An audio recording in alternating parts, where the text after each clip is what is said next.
വളരെ തൃപ്തികരമായിട്ടുള്ള വളരെ ഹാപ്പി ആയിട്ടുള്ള ഒരു ദാമ്പത്യ ജീവിതം ഉണ്ടാകണമെങ്കിൽ ആ ദാമ്പത്യ ജീവിതത്തിൽ ഉണ്ടായിരിക്കേണ്ട ഒരു 10 കാര്യങ്ങളുണ്ട്.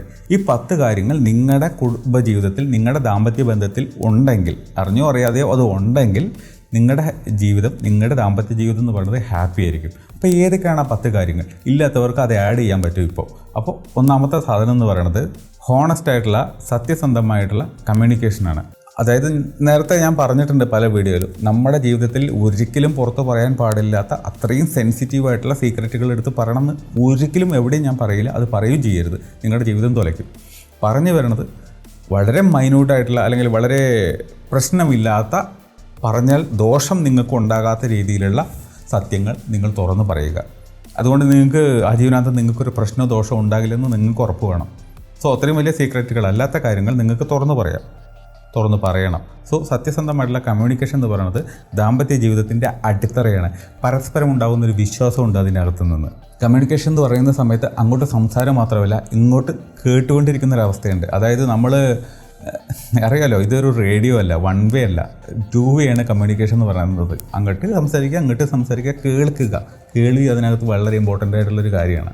കാരണം മറ്റൊരാൾ പറയുന്നത് എന്താണെന്നുള്ളത് മനസ്സിലാകണമെങ്കിൽ നമ്മൾ ആദ്യം കേട്ടുകൊണ്ടിരിക്കണം അല്ലേ. പക്ഷെ നമ്മൾ ചാടിക്കറി പറയുമ്പോൾ എന്താണ് അവിടെ സംഭവിക്കുന്നത്? അങ്ങോട്ടും ഇങ്ങോട്ടും ഒരു അറ്റാക്ക് മാത്രമേ അവിടെ നടക്കുന്നുള്ളൂ. സോ പ്രോപ്പറായിട്ടുള്ള കമ്മ്യൂണിക്കേഷൻ, പ്രോപ്പറായിട്ടുള്ള ഡീറ്റെയിൽസ് കൺവേ ചെയ്യുന്നു, കേട്ടുകൊണ്ടിരിക്കുന്നു. ഇത് രണ്ടും കൂടി ചേർന്നതാണ് നല്ല കമ്മ്യൂണിക്കേഷൻ. അപ്പോൾ ഇത് വേണം എന്നുള്ളതാണ് ഫസ്റ്റ് പോയിന്റ്. രണ്ടാമത്തെ കാര്യം എന്ന് പറയുന്നത് മ്യൂച്വൽ റെസ്പെക്റ്റ് ആൻഡ് അപ്രിസിയേഷനാണ്. അതായത് പരസ്പരമുള്ള ഒരു ബഹുമാനം. അത് നമ്മുടെ കുടുംബജീവിതത്തിൽ നമുക്ക് അധികം കാണാൻ പറ്റില്ല. അതിൻ്റെ കാരണം എന്ന് പറയുന്നത് നമ്മുടെ ഒരു ഈഗോ അവിടെ വരുന്നുണ്ട്. ഞാനാണ് അല്ലെങ്കിൽ ഞാൻ പെണ്ണ് എന്ന് പറയുന്ന രീതിയിലേക്കുള്ള ഒരു ഈഗോ അവിടെ വരുന്നുണ്ട്. അപ്പോൾ അവിടെ ഒരു ഡോമിനേഷൻ അധികം വരാനുള്ള ചാൻസ് ഉണ്ട്. അത് വേണ്ട. പരമാവധി നിങ്ങളുടേതായിട്ടിരിക്കുന്ന സമയത്തോ പബ്ലിക്കായിട്ടുള്ളൊരു സ്പേസിലാണെങ്കിലും ശരി, അവിടെ സംസാരിക്കേണ്ട കാര്യങ്ങളെ സംസാരിക്കാവൂ. നമ്മുടെ പാർട്ട്ണറെ മറ്റുള്ളവരുടെ മുമ്പിൽ വെച്ച് നാണം കെടുത്തുക, അപമാനിക്കുക എന്ന് പറയുന്നൊരു പരിപാടിയിലേക്ക് നിങ്ങൾ പോകരുത്. മറ്റുള്ളവരുടെ മുമ്പിൽ വെച്ച് നമ്മുടെ പാർട്ട്ണറെ നാണം കെടുത്തരുത്, ഇൻസൾട്ട് ചെയ്യരുത്. അതോടൊപ്പം തന്നെ അവർ ചെയ്തിട്ടുള്ള നല്ല കാര്യങ്ങൾ, നമുക്ക് ഉപകാരപ്പെടുന്ന കാര്യങ്ങൾ, ഒരു ഉദാഹരണം പറയുകയാണെങ്കിൽ ഇപ്പോൾ വൈഫ് നല്ലൊരു ഭക്ഷണം ഉണ്ടാക്കി തരുന്നു, അതിന് നമ്മൾ അപ്രിഷ്യേറ്റ് ചെയ്യാൻ മറക്കരുത്. അത് നല്ലതായെങ്കിൽ നന്നായി എന്ന് പറയണം. ഇപ്പോൾ ചെറിയ കുട്ടികളാണെങ്കിൽ നിങ്ങൾ കണ്ടിട്ടുണ്ടായിരിക്കും, ഒരു കാര്യം നന്നായിട്ട് ചെയ്തിട്ടുണ്ടെങ്കിൽ അത് നന്നായിട്ടുണ്ട് കേട്ടോ എന്ന് പറയുന്ന സമയത്ത് നെക്സ്റ്റ് ടൈം അവർക്കത് നന്നായിട്ട് ചെയ്യാൻ അല്ലെങ്കിൽ ഇതിനും മികച്ച രീതിയിൽ ചെയ്യാനുള്ള ഒരു മോട്ടിവേഷനാണത്. അത് വലിയ ആൾക്കാർക്കും അങ്ങനെ തന്നെയാണ്. ഒരു നല്ല കാര്യം ചെയ്തു അല്ലെങ്കിൽ തരക്കേടില്ലാതെ ചെയ്തു, അത് നന്നായിട്ടുണ്ട് നമ്മൾ പറയുന്ന സമയത്ത് നെക്സ്റ്റ് ടൈം അവർ അതിനേക്കാൾ മികച്ചതായ രീതിയിൽ അത് ചെയ്യും. അത് ചെയ്ത് കാണിക്കാനുള്ള ഒരു ഇൻസ്പിറേഷനാണ് നമ്മൾ കൊടുക്കുന്നത്. അങ്ങനെ വേണം നമ്മൾ ചിന്തിക്കാൻ ഈ പറയുന്ന അപ്രിസിയേഷനെ. അതുപോലെ തന്നെ അവർ നല്ലൊരു കാര്യം ചെയ്തിട്ടുണ്ടെങ്കിൽ നന്ദി പറയാനും, നമ്മുടെ ഭാഗത്ത് നിന്ന് തെറ്റുണ്ടായിട്ടുണ്ടെങ്കിൽ സോറി പറയാനൊന്നും നമ്മൾ മടിക്കരുത്. ഇതൊക്കെ പറയുന്ന റെസ്പെക്റ്റ് എന്ന് പറയുന്നതിൻ്റെ അകത്ത് വരുന്ന സാധനമാണ്. മൂന്നാമത്തെ പോയിന്റ് എന്ന് പറയുന്നത് ഷെയർഡ് ഗോൾസ് ആൻഡ് വാല്യൂസ്. അതായത് നമുക്ക് ഷോർട്ട് ടൈം ആയിട്ടുള്ളതും ലോങ് ടൈം ആയിട്ടുള്ള 2 തരത്തിലുള്ള ഗോൾസുകളും നമുക്കുണ്ടായിരിക്കും, ലക്ഷ്യങ്ങളും ഉണ്ടായിരിക്കും ജീവിതത്തിൽ. അത് നമ്മുടെ ഈ പറയുന്ന ലക്ഷ്യങ്ങൾ നമ്മുടെ പാർട്ട്ണർ അറിഞ്ഞിരിക്കണം. എന്താണെന്ന് അറിഞ്ഞെങ്കിലല്ലേ ആ രീതിയിലേക്ക് പെരുമാറാൻ പറ്റുള്ളൂ, അല്ലെങ്കിൽ എന്താണെന്ന് അറിഞ്ഞെങ്കിലല്ലേ നമ്മൾ സപ്പോർട്ട് ചെയ്യാൻ പറ്റുള്ളൂ. നമ്മളെ ആ ഒരു വിജയത്തിലേക്ക് എത്തിക്കാൻ പിന്താങ്ങാൻ പിന്നെ നിന്നൊരു പുഷ് കൊടുക്കണമെങ്കിൽ ആൾക്ക് അറിയേണ്ട എന്താണ് നമ്മുടെ പ്ലാൻസ് എന്നുള്ളത്. സോ നിങ്ങളുടെ പ്ലാൻസുകൾ എന്താണെങ്കിലും ശരി, അത് പ്രോപ്പറായിട്ട് കൺവേ ചെയ്യുക, സംസാരിക്കുക. നിങ്ങളുടെ വാല്യൂസ് എന്തൊക്കെയാണ്, നിങ്ങൾക്ക് എന്തൊക്കെ ചെയ്താൽ ഇഷ്ടപ്പെടില്ല, എന്തൊക്കെ ചെയ്താൽ നിങ്ങൾക്ക് ഇഷ്ടപ്പെടും. സോ സത്യസന്ധമായിട്ടിരിക്കുന്നതായിരിക്കും ചിലപ്പോൾ വാല്യൂസ്, അല്ലെങ്കിൽ ഉള്ള കാര്യം തുറന്നു പറയുന്നതായിരിക്കും നിങ്ങളുടെ വാല്യൂസ്, അല്ലെങ്കിൽ ദേഷ്യം വന്നാലും സങ്കടം വന്നാലും അത് എക്സ്പ്രസ് ചെയ്യണം എന്നുള്ളതായിരിക്കും നിങ്ങളുടെ വാല്യൂസ്. അപ്പോൾ അത് നിങ്ങളുടെ പാർട്ട്ണറുമായിട്ട് നിങ്ങൾ കമ്മ്യൂണിക്കേറ്റ് ചെയ്തിരിക്കണം. ആ വ്യക്തിക്ക് അറിയില്ലെങ്കിൽ ആ വ്യക്തിക്ക് എങ്ങനെ നിങ്ങളുടെ അടുത്ത് നിങ്ങൾ ആഗ്രഹിക്കുന്ന രീതിയിൽ പെരുമാറാൻ പറ്റും? പൊതുവേ മനുഷ്യനെ അങ്ങനെ പെരുമാറാൻ കുറച്ച് ബുദ്ധിമുട്ടുള്ള ആൾക്കാരാണ്. അതായത് മറ്റുള്ളവർ ആഗ്രഹിക്കുന്ന രീതിയിൽ പെരുമാറുമെന്ന് പറയുമ്പോൾ തന്നെ ഒരു ബുദ്ധിമുട്ടാണ്. പിന്നെ അറിയും കൂടി ഇല്ലെങ്കിൽ എന്തായിരിക്കും അവസ്ഥ? സോ അത് നിങ്ങൾ പറയണം. നാലാമത്തെ കാര്യം എന്ന് പറയുന്നത് ഇമോഷണൽ ആൻഡ് ഫിസിക്കൽ ഇൻറ്റിമസി, ശാരീരികവും മാനസികവുമായിട്ടുള്ള അടുപ്പം. ഇത് വർദ്ധിപ്പിക്കണമെങ്കിൽ നമുക്ക് എന്താണ് ചെയ്യേണ്ടത്?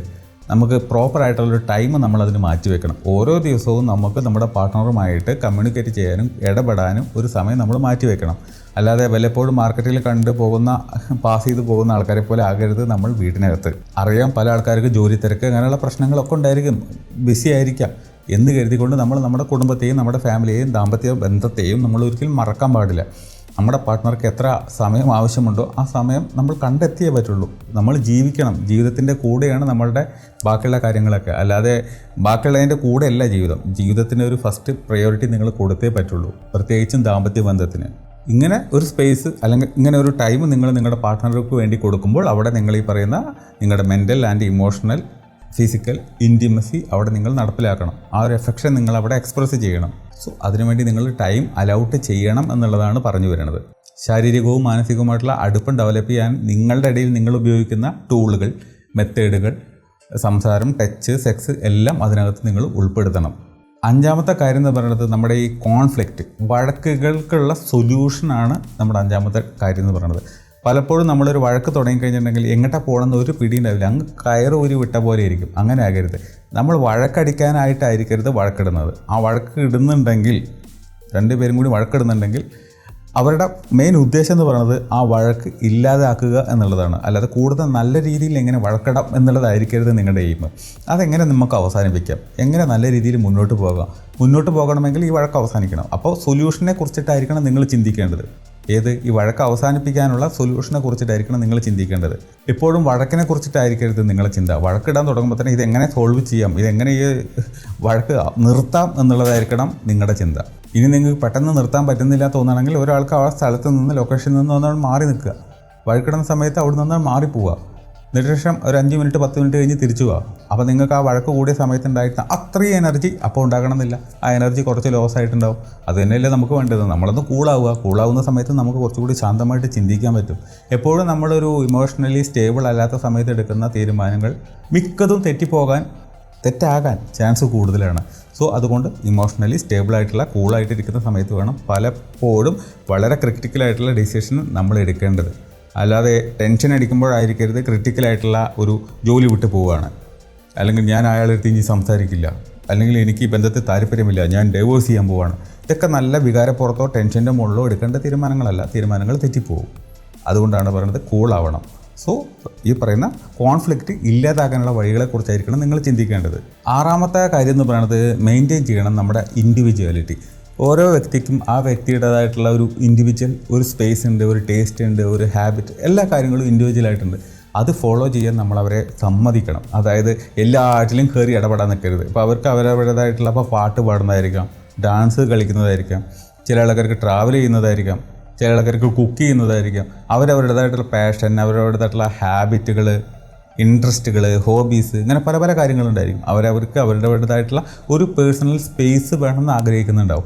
സോ അത് നമ്മൾ കൺസിഡർ ചെയ്യണം, അത് നമ്മൾ പരിഗണിക്കണം. അവർക്ക് അവരുടെ വ്യക്തിത്വം എക്സ്പ്രസ് ചെയ്യാനുള്ള ഒരു അവസരം നമ്മൾ ഉണ്ടാക്കി കൊടുക്കണം. അത് നമ്മൾ ബ്ലോക്ക് ചെയ്യാൻ പോകാൻ നിൽക്കരുത്. പറ്റുമെങ്കിൽ അതിനെ എൻകറേജ് ചെയ്യുകയാണ് നമ്മൾ വേണ്ടത്.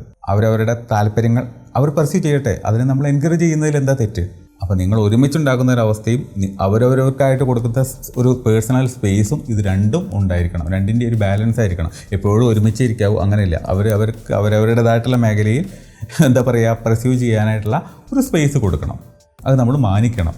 നമ്മുടെ അടിമയൊന്നുമല്ല നമ്മുടെ പാർട്ട്ണർ എന്നുള്ളൊരു തിരിച്ചറിവ് നമുക്ക് വേണം. പലപ്പോഴും ആ ഒരു തിരിച്ചറിവ് ഉണ്ടാകാറില്ല. ഏഴാമത്തെ കാര്യം എന്ന് പറയുന്നത് ഫിനാൻഷ്യൽ കാര്യത്തിലുള്ള ആ ഒരു ട്രാൻസ്പെറൻസിയാണ്. അത് നമുക്ക് ഉണ്ടായേ പറ്റുള്ളൂ. നമ്മൾ പലപ്പോഴും ഫിനാൻഷ്യൽ കാര്യങ്ങളിൽ ട്രാൻസ്പെറൻ്റ് ആകാറില്ല. നമ്മുടെ കയ്യിലുള്ള പണത്തെക്കുറിച്ച് എത്രത്തോളം ഉണ്ടെന്നുള്ളതോ എത്രത്തോളം ഇല്ല എന്നുള്ളതോ ഒന്നും നമ്മൾ ചിലപ്പോൾ തുറന്ന് സംസാരിക്കണം എന്നില്ല. അങ്ങനെ ആകരുത്. തുറന്ന് സംസാരിക്കണം. എന്തെല്ലാം സ്ട്രഗിൾ ആ ഫാമിലിയിൽ ഉണ്ടെന്നുള്ളത് രണ്ട് പാർട്ട്ണറും അറിഞ്ഞിരിക്കണം. അപ്പോഴാണ് അതിനനുസരിച്ചിട്ട് രണ്ട് പേർക്കും ബിഹേവ് ചെയ്യാൻ പറ്റുള്ളൂ. ഇല്ലെങ്കിൽ ഒരാൾ എന്താ ചിന്തിക്കുന്നത്, ആ ആളുടെ കയ്യിൽ ഇഷ്ടം പോലെ പണം ഉണ്ട്, ചിലവാക്കാതിരിക്കുകയാണ്, അപ്പോൾ ഞാനൊരു ആവശ്യം പറഞ്ഞാൽ ചിലവാക്കില്ല, ഈ ഒരു ചിന്ത അവിടെ വരാൻ തുടങ്ങും. അപ്പോൾ ക്ലിയർ ആയിരിക്കണം, ട്രാൻസ്പെറൻ്റ് ആയിരിക്കണം. പ്രത്യേകിച്ചും ഫിനാൻഷ്യൽ കാര്യങ്ങളാകുമ്പോൾ ഇതിന് ചിലപ്പോൾ ബഡ്ജറ്റിംഗ് ആവശ്യമായിട്ട് വരാറുണ്ട്. ഓരോ മാസം നമുക്ക് എന്തെല്ലാം കാര്യങ്ങൾ ചെയ്യണം എന്നുള്ളതിനെക്കുറിച്ച് ഒരു ബഡ്ജറ്റ് നമ്മൾ ഇട്ട് കഴിഞ്ഞിട്ടുണ്ടെങ്കിൽ അതിനനുസരിച്ച് നമുക്ക് ജീവിക്കാൻ പറ്റും, അതിനനുസരിച്ച് നമുക്ക് ഷോപ്പിംഗ് ചെയ്യാൻ പറ്റും. അപ്പോൾ നമുക്ക് ദൂർത്ത് എന്ന് പറയുന്ന ഒരു പരിപാടി അവിടെ ഉണ്ടായിരിക്കില്ല. കൃത്യമായിട്ട് പണം ചിലവാക്കാൻ നമുക്ക് പറ്റും. സോ അങ്ങനെ ഒരു ബഡ്ജറ്റിംഗ് ഉണ്ടെങ്കിൽ അതും നല്ലതാണ്. സോ ഇതൊക്കെ ഫിനാൻഷ്യൽ ട്രാൻസ്പെറൻസി എന്ന് പറയുന്ന സാധനം ബൂസ്റ്റ് ചെയ്യുന്ന കാര്യങ്ങളാണ്. രണ്ടുപേർക്കും സാമ്പത്തികമായിട്ടുള്ള ഒരു നോളജ്, ജ്ഞാനം അതിനകത്ത് ഉണ്ടായിരിക്കണം ഫാമിലിയിൽ. എട്ടാമത്തെ ഒരു കാര്യം എന്ന് പറയുന്നത് നമ്മുടെ റെസ്പോൺസിബിലിറ്റി നമ്മൾ അങ്ങോട്ടും ഇങ്ങോട്ടും ഷെയർ ചെയ്യുന്നതാണ്. പലപ്പോഴും ഒരു കുടുംബം, ഒരു ഫാമിലി, ഒരു കപ്പിൾ എന്ന് പറയുന്ന സമയത്ത് ഒരാൾ തന്നെ എല്ലാ കാര്യങ്ങളും ചെയ്യണം എന്ന് നമുക്ക് നിർബന്ധം പറയാൻ പറ്റില്ല. ഇപ്പോൾ ഒരാൾ കുക്ക് ചെയ്യുന്ന സമയത്ത് ഒരാൾക്ക് പാത്രം കഴുകാം, ഒരാൾ തുണി അലക്കുന്ന സമയത്ത് മറ്റൊരാൾക്ക് വീട് ക്ലീൻ ചെയ്യാം. ഞാനൊരു ഉദാഹരണം പറഞ്ഞു എന്നേ ഉള്ളൂ. അപ്പോൾ വർക്ക് ലൈഫ് ബാലൻസ് നമുക്കവിടെ കൊണ്ടുവരണമെങ്കിൽ ഒരാൾ തന്നെ എല്ലാ കാര്യങ്ങളും ചെയ്യണം എന്നില്ല. പലപ്പോഴും പല കാര്യങ്ങളും നമുക്ക് കുട്ടീനെ നോക്കാം, കുട്ടീനെ കുളിപ്പിക്കുക, അപ്പോൾ രാവിലെ കുട്ടീനെ പല്ല് തേപ്പിക്കുന്നതും കുളിപ്പിക്കുന്നതും. ഇപ്പോൾ ഇവിടുത്തെ അവസ്ഥയിൽ ഇതൊക്കെ ഞാൻ തന്നെയാണ്. കുട്ടീനെ കുളിപ്പിക്കുക, പല്ല് തേപ്പിക്കുക, കുട്ടിയുടെ പ്രാഥമിക കൃത്യങ്ങൾ രാവിലെ ചെയ്ത് സ്കൂളിലേക്ക് പറഞ്ഞയക്കുന്നവരെയൊക്കെയുള്ള കാര്യങ്ങളൊക്കെ ഞാൻ തന്നെയാണ് ചെയ്യുന്നത്. ഫുഡ് കൊടുക്കുന്നത് പിന്നെ വൈഫ് കൊടുക്കും. അപ്പോൾ അങ്ങനെ ഇങ്ങനെയുമുള്ള ആ ഒരു ഷെയറിംഗ് ഇല്ലേ, അത് ഉണ്ടാകണം. ഞാനിതൊന്നും ചെയ്യത്തില്ല, ഞാൻ ഈ വീട്ടിൽ ഈ പരിപാടിക്കൊന്നും ഇറങ്ങത്തില്ല എന്ന് പറഞ്ഞിരിക്കരുത്. നമ്മളിത് ഷെയർ ചെയ്യുമ്പോൾ ഈ പരിപാടി വണ്ടി മുമ്പോട്ട് പോവുള്ളൂ. സോ റെസ്പോൺസിബിലിറ്റി ഷെയർ ചെയ്യുന്നത് കുറച്ചും കൂടി ഈ ബന്ധത്തിൻ്റെ ഡെപ്ത് വർദ്ധിപ്പിക്കുന്നതിന് ഗുണം ചെയ്യും. 9ാമത്തെ ഒരു കാര്യം എന്ന് പറയുന്നത് ഒരു റെഗുലർ ആയിട്ടുള്ള ഒരു ടൈം നമ്മളിതിന് ഫിക്സ് ചെയ്യണം. അപ്പോൾ ഒരുപാട് സമയം വേണമെന്നൊന്നുമില്ല. എന്താ സംഭവം എന്ന് ചോദിക്കുകയാണെങ്കിൽ കുറച്ച് ഫാൻറ്റസി ആയിട്ട് കുറച്ച് എൻ്റർടൈൻമെൻറ്റ് നമ്മൾ ഉൾപ്പെടുത്തിക്കൊണ്ടുള്ള ഒരു സമയം നമുക്ക് വേണം. ഒരു സിനിമയ്ക്ക് പോകുന്നതോ, ഒരു ഔട്ടിങ്ങിന് പോകുന്നതോ, ഒരു കോഫി ഷോപ്പ് പോകുന്നതോ, ഒരു ഐസ്ക്രീം വാങ്ങുന്നതോ, ഒന്ന് പാർക്കിൽ പോകുന്നതോ, ബീച്ചിൽ പോകുന്നതോ, വാട്ട് എവർ. നിങ്ങളുടേതായിട്ടുള്ള കുട്ടികളുമായിട്ട് പോകണം നിർബന്ധമില്ല, കുട്ടികളായിട്ട് പോയാലും ഓക്കെ. എനിവേ ഹാപ്പി ആയിട്ട് ഇരിക്കുക എന്നുള്ളതാണ് ഇതിൻ്റെ ആത്യന്തികമായിട്ടുള്ള ലക്ഷ്യം. സോ അതുപോലെ പുറത്തൊക്കെ നമ്മൾ വല്ലപ്പോഴും പോകുന്ന സമയത്ത് ആഴ്ചയിൽ 1-2 തവണയെങ്കിലും മിനിമം പോകണം. ഡെയിലി പോകാൻ പറ്റണമെങ്കിൽ ഓക്കെ, ഇല്ലെങ്കിൽ പോലും ആഴ്ചയിൽ പറയുന്ന വീക്കെൻഡ്സിലെങ്കിലും നിങ്ങളിത് ചെയ്യുമ്പോൾ അവിടെ ഒരു ഇത് മനസ്സിലാവുന്നുണ്ടോ നിങ്ങൾക്ക്? നിങ്ങൾ പ്രണയിക്കുന്ന സമയത്തോ അല്ലെങ്കിൽ ജീവിതം സ്റ്റാർട്ട് ചെയ്ത സമയത്തോ ഈ പറയുന്ന ഔട്ടിങ്ങും കാര്യങ്ങളൊക്കെ ഉണ്ടായിട്ടുണ്ട്.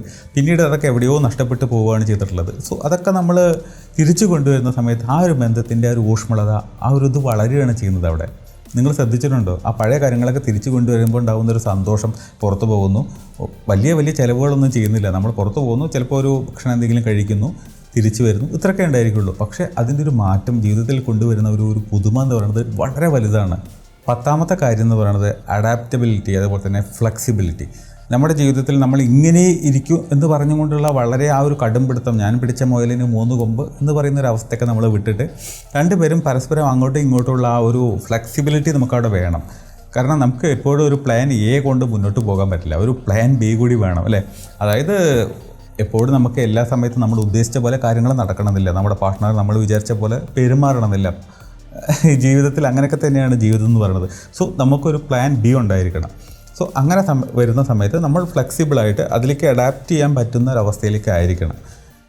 ഇപ്പോൾ കുട്ടീനെ കുളിപ്പിക്കാൻ പറ്റിയില്ല, അല്ലെങ്കിൽ കുട്ടിക്ക് ഭക്ഷണം കൊടുക്കാൻ പറ്റിയില്ല, അത് നിൻ്റെ ജോലിയാണ്, നിൻ്റെ കടമയാണ്, നിൻ്റെ റെസ്പോൺസിബിലിറ്റിയാണ് എന്നും പറഞ്ഞുകൊണ്ടിരുന്നു കഴിഞ്ഞാൽ ചിലപ്പോൾ നടക്കില്ല. സോ നമ്മളത് ചെയ്യേണ്ടി വരും. ഇപ്പോൾ ഈ ഒരു മാസം ഇന്ന കാര്യത്തിന് വേണ്ടി പോകാമായിരുന്നു, അല്ലെങ്കിൽ പോകണമെന്ന് പറഞ്ഞിരുന്നു, അല്ലെങ്കിൽ വാങ്ങിത്തരണം ഒരു സാധനം എന്ന് പറഞ്ഞിരുന്നു, വാങ്ങാൻ നമ്മളെ കൊണ്ട് പറ്റിയില്ല. സോ അപ്പോൾ നമ്മൾ എന്ത് ചെയ്യേണ്ടി വരും? ചിലപ്പോൾ അവിടെ ഫ്ലെക്സിബിളായിട്ട് വിട്ടുകൊടുക്കേണ്ടി വരും, നമ്മൾ അവിടെ അഡാപ്റ്റ് ചെയ്യേണ്ടി വരും അത്തരം സിറ്റുവേഷൻസിനെ. സോ പറഞ്ഞു പറയുന്നത് നമ്മളിങ്ങനെ മുറുക്കി പിടിച്ചിട്ട് ഇരിക്കരുത്, കുറച്ചൊക്കെ നയവ് വേണം, ഒന്ന് ഫ്ലെക്സിബിൾ ആകണം എന്നുള്ളതാണ് പറയുന്നത്. ഈ ഫ്ലെക്സിബിലിറ്റി ഒക്കെ തന്നെയാണ് ഈ ലൈഫിൻ്റെയൊക്കെ ഒരു മെയിൻ കീ പോയിൻറ്റ്സ്. സോ ഒരു ദാമ്പത്യ ജീവിതം എന്ന് പറയുകയാണെങ്കിൽ ഏറ്റവും പ്രധാനപ്പെട്ട ഒരു 10 പോയിൻറ്റ്സാണ് ഇപ്പോൾ ഞാൻ പറഞ്ഞത്. ഇതിൽ കൂടുതലുണ്ടോ വെച്ച് കഴിഞ്ഞാൽ 1000കണക്കിന് പോയിൻറ്റ്സ് പറയാം. പക്ഷേ ഈ 10 പോയിൻറ്റ്സ് ഇത് പ്രധാനപ്പെട്ടത് ഇതെങ്കിലും വേണം. സോ ഇത് നിങ്ങളുടെ ദാമ്പത്യ ജീവിതത്തിൽ ഇല്ലെങ്കിൽ ഒന്ന് ആഡ് ചെയ്യുക.